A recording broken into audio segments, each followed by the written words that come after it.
So, hello, welcome to this podcast on the EU AI regulation brought to you by Brooklyn Solutions. To kind of put some context around it, so we thought it might be good to compare it or frame it up in the same way that GDPR works, or compare, at least compare it to GDPR. I think people have a familiarity with GDPR. GDPR has been around long enough now that there's kind of a maybe more broader common understanding. So, Nick, maybe I just ask you to kind of walk through and how does this EU AI Act align to or work maybe similar to the way GDPR does? Topic's totally different Yeah. what it's doing, but I suppose the parallels are that it's data-esque, so it's about data. Yep. Yeah. And wherever you put this out, whatever channel we put this on, I know I'm about to get loads of comments for saying this, but GDPR was a bit of a non-event for me. And I run marketing at the moment as well as technology. So, as someone that runs marketing, I should be more respectful of GDPR. But having looked at it all the way through the last, when did it come out? It's 2017, 2016. It's around that time, I think. Yeah. Yeah. Eight Uh, years, right? it was kind of already being done anyway, which is back to my earlier point about regulation comes in quite slow and Yeah. stuff.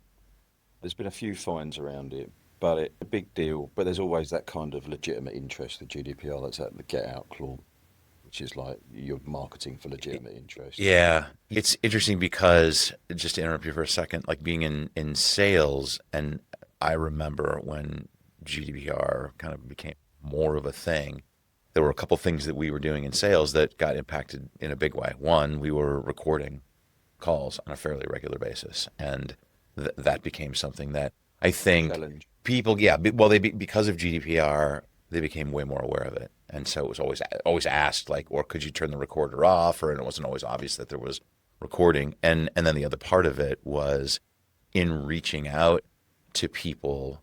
In sales, we call it a cold reach out. Like when I'm calling you, I've got your number. You've never heard from me before, but I want to call and see if I can and get a conversation going with you. And people being incensed, like, "Did you get my number? How do you have this? Like, are Yeah. you're not following the regulations?" And it did actually, I think, cause both sides to really stop and think about like, what is this actually, and what are we going through? Which is a good thing. The A pause a is hundred always percent, like right?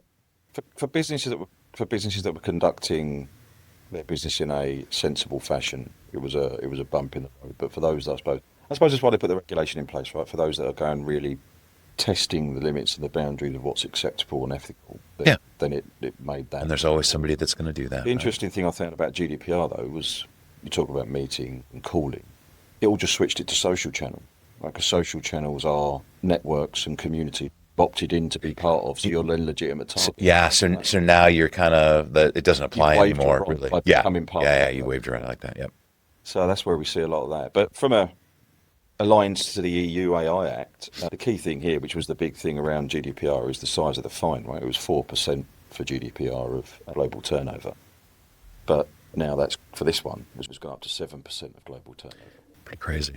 I think the other thing in terms of a comparison that I think is interesting is people, the receiver, receiving a cold call, somebody getting marketed to, etc. I don't think they realized where their data was. Like you make the data, you bring it up. Kind of data is the kind of common ground for comparison between the two acts. I think that it's also very similar as people are using AI in a very base way. I just go to ChatGPT or I go to Claude AI and I start chatting and I'm talking and all of that. Mm. I don't think people have a real concept of where that data is going and what's going on. And granted, with AI, it's got context, and once you leave, the context is gone. But Yeah. in the course of that, like I think about when I first started using it, and like I had ChatGPT review a lease that we were about to sign. Well, and I, realizing now, like there was data in that, there were things in that lease that probably like I would not have appreciated making it out into the public world. And I think the difference between GDPR and the AI thing for me is GDPR was more around you have data, what are you legitimately and able to do with it? So acting on data.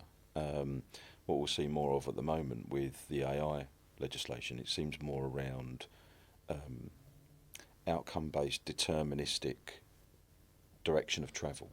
on what you're being told by the AI. So it Yeah. becomes, you will put data in, AI will do some concluding and reasoning, and what you then can't just outsource to the AI is the decision making factor.